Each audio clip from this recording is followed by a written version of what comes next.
Bonjour et bienvenue dans l'hebdo de la performance. Dans cet épisode et dans les épisodes qui vont suivre, on va parler des problèmes que rencontrent les conciergeries. Si vous gérez une conciergerie de location courte durée, vous savez très bien de quoi je parle. Il y a des choses qu'on montre peu.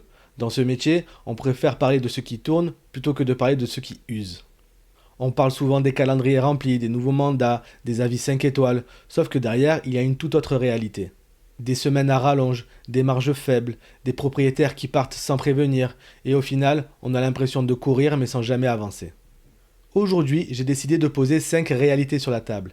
Pas pour décourager, mais pour nommer ce que vivent beaucoup de conciergeries au quotidien sans jamais le formuler. Et quand on ne le formule pas, alors on ne le règle pas.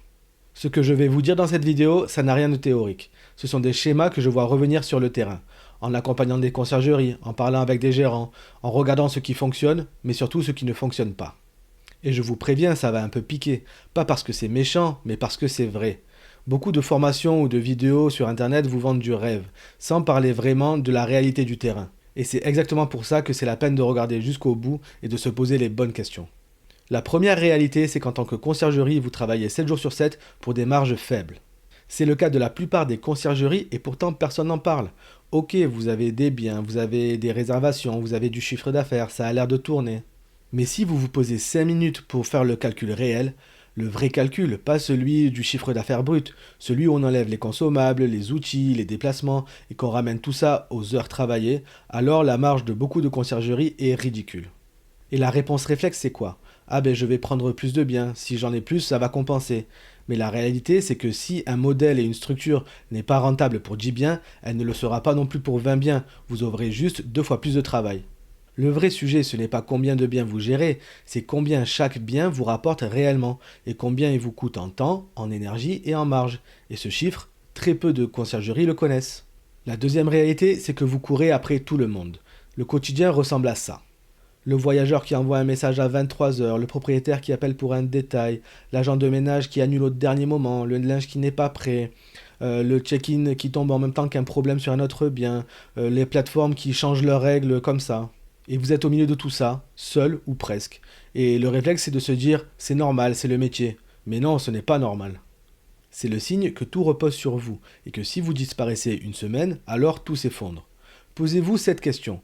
Si, pendant 3 jours, vous éteignez votre téléphone, est-ce que votre conciergerie continue de tourner ? Si la réponse est non, alors vous n'avez pas encore construit une conciergerie qui tourne. Vous vous êtes créé un emploi sans week-end, sans horaire fixe et souvent sans le salaire qui va avec. La réalité numéro 3, c'est que vous perdez des mandats sans savoir pourquoi. Vous faites du bon travail, les voyageurs sont contents, les avis sont bons, le logement tourne, mais du jour au lendemain, le propriétaire se dit « je vais reprendre la gestion moi-même » ou encore pire, je vais aller chez un concurrent. Et là, vous ne comprenez pas. Mais le problème, souvent, ce n'est pas votre travail, c'est la perception que le propriétaire a de votre travail.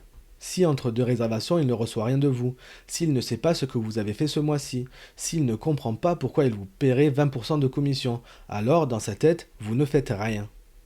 Vous pouvez bosser 15 heures par semaine pour son bien, s'il ne le voit pas, pour lui, ça n'existe pas.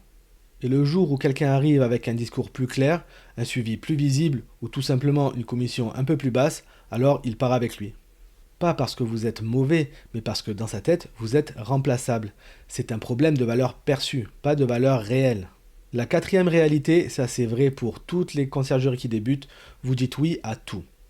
Le propriétaire qui appelle pour vous proposer un studio mal équipé, mal situé et avec des attentes irréalistes, vous dites oui.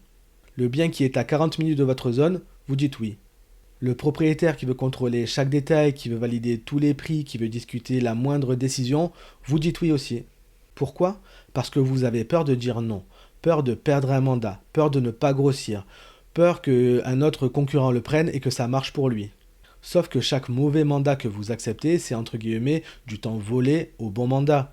Les mauvais mandats vont vous rapporter 2 à 3 fois moins qu'un bon mandat pour une charge mentale équivalente.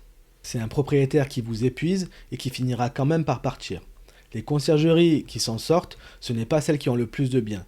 Ce sont celles qui ont les bons biens avec les bons propriétaires. Et ça commence par savoir dire non. La réalité numéro 5, c'est que vous confondez remplissage et performance. Et c'est sûrement la réalité la plus coûteuse. Beaucoup de conciergeries mesurent leur performance par rapport à leur taux d'occupation. Ah, mon bien est occupé 85% du temps, super. Mais à quel prix? Pour quelle marge? Avec quel voyageur?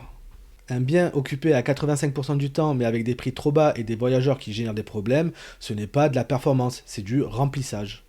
Et ce remplissage, ça vous coûte. Ça vous coûte en ménage, en usure, en énergie et même en avis moyen. La vraie question, ce n'est pas est-ce que le calendrier est plein. La vraie question, c'est est-ce que chaque nuit vendue me rapporte le maximum de ce qu'elle pourrait me rapporter. Et derrière, est-ce que je sais vraiment piloter la performance d'un logement ou est-ce que je me contente de le remplir?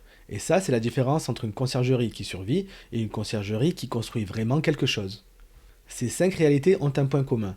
Ce n'est pas un problème de compétence, ce n'est pas un problème de motivation, ce n'est même pas un problème de marché. Ce sont des problèmes de structure, des fondations qui n'ont jamais été posées.